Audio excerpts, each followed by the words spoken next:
Hello students,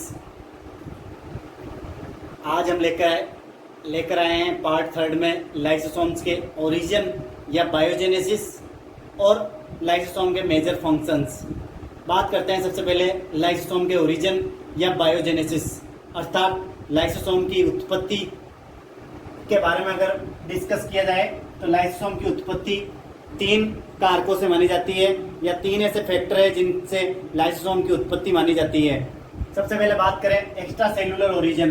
extra cellular origin मतलब बाह्य कोशिकीय उत्पत्ति इनकी मानी जाती है। अगर देखा जाए बाह्य कोशिकीय उत्पत्ति तो कोशिका के बाहर से जो सब्सटेंसेज सेल मेम्ब्रेन के थ्रू साइटोप्लाज्म में पहुंचते हैं, जिनके कारण लाइसोसोम ओरिजिनेट होते हैं और उन पार्टिकल्स या सब्सटेंसेज के साथ अटैच होकर फेगोसोम्स और पिनोसोम्स के साथ जुड़कर उन फॉरेन पार्टिकल्स या पैथोजेंस या बाह्य काय का पाचन करते हैं और पचित भोजन को कोशिका द्रव्य में संग्रहित कर लेते हैं और अपचित भोजन को उसी प्लाज्मा मेम्ब्रेन के थ्रू बाहर एक्सोसाइटोसिस प्रोसेस के द्वारा निकाल दिया जाता है।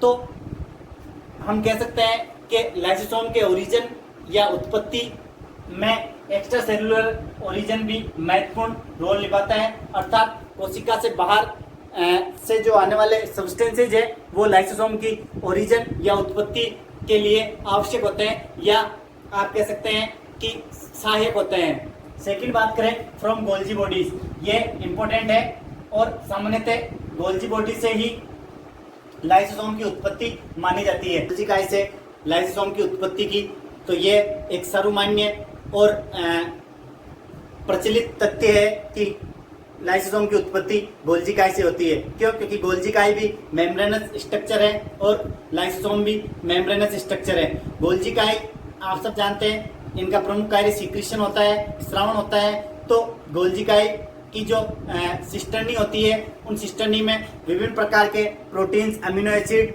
ग्लाइकोलिपिड्स अणुओं का संसाधन होता है या प्रोसेसिंग होती है, साथ में उनका मॉडिफिकेशंस होता है, रूपांतरण होता है और पैकेजिंग का कार्य भी उन्हीं सिस्टर्नी में होता है।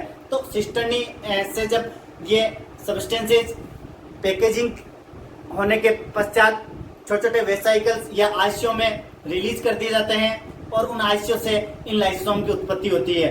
तो विभिन्न प्रकार के जो वेसाइकल्स का फॉर्मेशन होता है गोल्जी बॉडी की सिस्टर्नी से या मार्जिनल एंड से, तो उन सिस्टर्नी या कुंडिकाओं से बडिंग या कलिकाएं के द्वारा छोटे छोटे आयशे अलग हो जाते हैं या सेपरेट हो जाते हैं और वही लाइसोसोम की ओरिजिन में सहायक होते हैं। तो ये एक सर्वमान्य और प्रचलित तथ्य है कि लाइसोसोम की उत्पत्ति गोल्जी काय या गोल्जी बॉडी से होती है और ये ऑथेंटिक भी है, जिसे प्रमाणित किया गया है।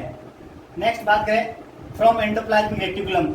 नोविकोव एक साइंटिस्ट है, नोविकोव, जिन्होंने एंडोप्लाज्मिक रेटिकुलम पर काफी रिसर्च की। उनके अनुसार लाइसोसोम की उत्पत्ति अंतःप्रदेवीय जालिका की ट्यूब्यूल से होती है या अंतःप्रदेवीय जालिका के पार्ट से होती है। तो अंतःप्रदेवीय जालिका से लाइसोसोम की उत्पत्ति नोविकोव नामक साइंटिस्ट बताते हैं, जिन्होंने एंडोप्लाज्मिक रेटिकुलम या अंतःप्रदेवीय जालिका पर बहुत अधिक कार्य किया। अब बात करते हैं फंक्शंस ऑफ लाइसोसोम। लाइसोसोम का मेजर फंक्शंस क्या होते हैं?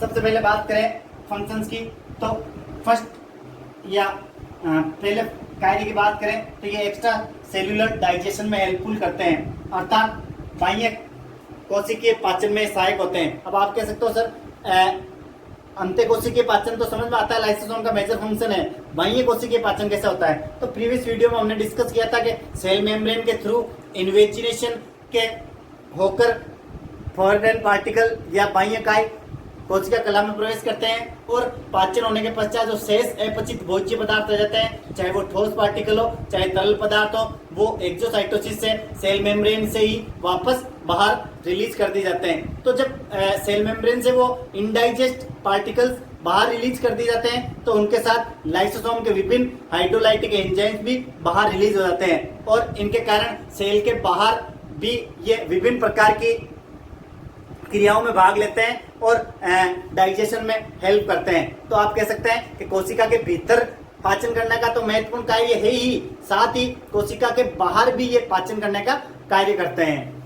सेकंड फंक्शन की बात करें, इंट्रासेल्युलर डाइजेशन। जैसे मैंने अभी बताया कि अंत्यकोशिकीय पाचन में ये सहायक होते हैं। अंत्यकोशिकीय पाचन, जैसे प्रीवियस वीडियो में हमने लाइसोसोम सिस्टम को डिटेल से डिस्क्राइब किया था, जिसमें हमने देखा था कि विभिन्न प्रकार के फॉरेन पार्टिकल्स शरीर में कोशिका के भीतर कोशिका कला से होकर पहुंचते हैं और कोशिका कला से पहुंचे हुए उन पार्टिकल्स का लाइसोसोम अपनी सरफेस के साथ अटैच होकर उनका पाचन करते हैं और साइटोप्लाज्म में डाइजेस्टेड फूड पार्टिकल को रिलीज करते हैं। तो कोशिका के भीतर पाचन की प्रक्रिया इनमें देखने को मिलती है।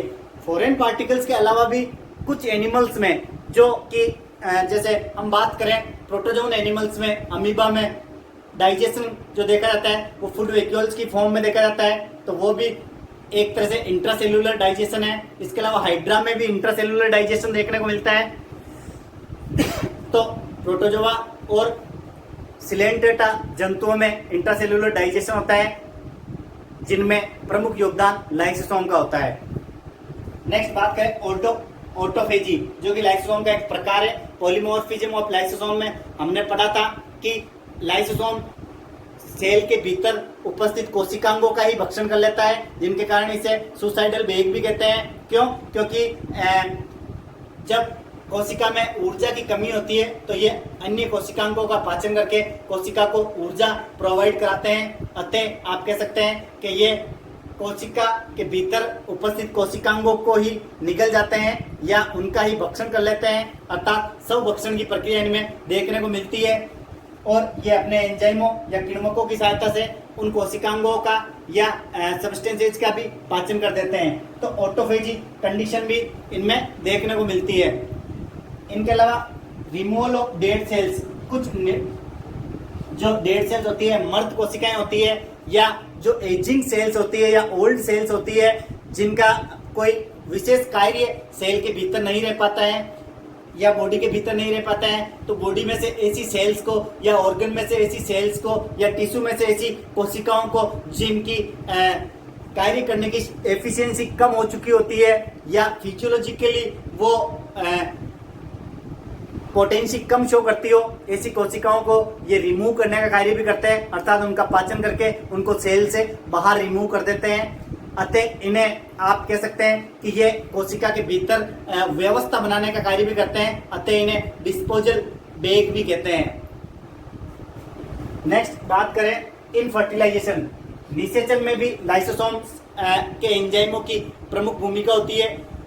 आपने एम्ब्रियोलॉजी में पढ़ा होगा, फर्टिलाइजेशन के प्रोसेस में जब एक्रोसोम का फॉर्मेशन होता है तो एक्रोसोम का फॉर्मेशन गोल्जी बॉडी और एंडोप्लाज्मिक रेटिकुलम की सहायता से होता है। उन गोल्जी बॉडी के द्वारा जिस एक्रोसोम का फॉर्मेशन होता है और एक्रोसोम में विभिन्न प्रकार के जल अपघटनीय एंजाइम्स होते हैं, वे एंजाइम सामान्यतः लाइसोसोम के ही होते हैं। अर्थात जो गोल्जी काई में एक्रोसोम में जल अपघटनीय एंजाइम होते हैं वो लाइसोसोम के द्वारा ही सिंथेसिस होते हैं या संश्लेषित होते हैं और अंडाणु की झिल्लियों को भेदने का कार्य करने में सहायक होते हैं, जैसे हाइल्यूरोनिडेज।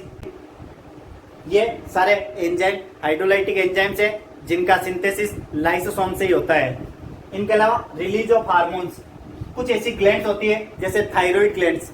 थायराइड ग्लैंड का मुख्य जो प्रोडक्ट है वो थायरोक्सिन हार्मोन है, जिनमें टेट्रा आयोडोथायरोनिन और ट्राई आयोडोथायरोनिन होता है। टेट्रा आयोडोथायरोनिन और ट्राई आयोडोथायरोनिन, जिसे T3 और T4 हार्मोन्स कहते हैं, उस थायरोक्सिन हार्मोन का संश्लेषण पुट्टिकाओं के रूप में होता है। थायराइड पुट्टिकाएं के फलस्वरूप उन हार्मोन का संश्लेषण होता है। तो जब थायराइड पुट्टिकाएं संश्लेषित होती है तो थायराइड पुट्टिकाओं को तोड़ने का कार्य या डाइजेस्ट करने का कार्य लाइसोसोम के एंजाइम्स ही करते हैं, जिनके कारण थायराइड पुट्टिकाओं से थायरोक्सिन या T3 और T4 हार्मोन अलग हो पाते हैं। अतः आप कह सकते हैं कि हार्मोन के रिलीज में भी लाइसोसोम का सक्रिय योगदान रहता है। इनके अलावा नरिशमेंट या पोषण में भी लाइसोसोम का उपयोग देखा गया है। बात करें हम अंडाणु की, तो अंडाणु में कई ऐसे लिविंग ऑर्गेनिजम्स या एनिमल्स होते हैं, जैसे रेप्टाइल्स की बात करें, हम एवीज की बात करें जो एग लेइंग एनिमल्स है, इनमें अंडों में योग की मात्रा प्रचुर मात्रा में होती है, अर्थात अबिंडेंट मात्रा में योग उनमें उपस्थित होता है, जिनके कारण योग के द्वारा ही जब तक हैचिंग का प्रोसेस होता है या इंक्यूबेशन पीरियड होता है तब तक ओवम के द्वारा ही उनमें जो एम्ब्रियो डेवलप हो रहा है वो अपना पोषण प्राप्त करता है। तो अंडे में उपस्थित जर्दी, जिसे पीतक कहते हैं, उस जर्दी के द्वारा उस अंडे में उपस्थित भ्रूण अपना पोषण प्राप्त करता है। तो इस पोषण को या पीतक को डाइजेस्ट करने के लिए भी लाइसोसोम के विभिन्न एंजाइम सहायक होते हैं। तो आप कह सकते हैं कि अंडे में उपस्थित पीतक को पचाने के लिए भी लाइसोसोम के एंजाइम अपना सक्रिय योगदान देते हैं। इसके अलावा अंतिम कार्य की बात करें, इन मेटामॉर्फोसिस या कायांतरण में भी लाइसोसोम का कार्य देखा गया है। आपने देखा होगा जब मेंढक के टेडपोल लार्वा मेटामॉर्फोसिस के द्वारा एडल्ट में कन्वर्ट होते हैं तो टेडपोल लार्वा में टेल उपस्थित होती है और एडल्ट अवस्था में वो टेल डीजनरेट हो जाती है या अफासित हो जाती है। तो वो टेल जो डीजनरेट होती है टेडपोल लार्वा की, वो लाइसोसोम्स के एंजाइम्स के कारण ही होती है या लाइसोसोम सेल ऑर्गेनेल्स की वजह से ही होती है। अतः आप कह सकते हैं कि मेटामॉर्फोसिस में भी लाइसोसोम का पर्याप्त योगदान होता है। तो स्टूडेंट्स, ये थे लाइसोसोम्स का ओरिजिन या बायोजेनेसिस और लाइसोसोम के फंक्शंस। इस तरह से हमने पार्ट 3 में लाइसोसोम की कंप्लीट स्टडी कर ली है। पार्ट 1 में हमने लाइसोसोम की discovery, shape, size, others name और स्ट्रक्चर की बात करी थी।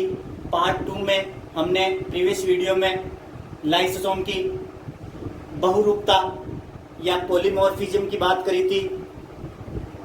इसके अलावा हमने लाइसोसोम के केमिकल नेचर की भी बात की और आज पार्ट 3 में ओरिजिन और फंक्शंस की हमने डिटेल से स्टडी की। अतः आपको लाइसोसोम के ये पार्ट 3 में जो मैंने वीडियोस बनाए हैं आपको बहुत अच्छे तरीके से समझ में आए होंगे। आप इसी तरह मेरे चैनल को प्यार स्नेह देते रहें। मैं आने वाले दिनों में आपको एक से बढ़कर एक वीडियो प्रोवाइड करवाऊंगा। Thanks for watching me.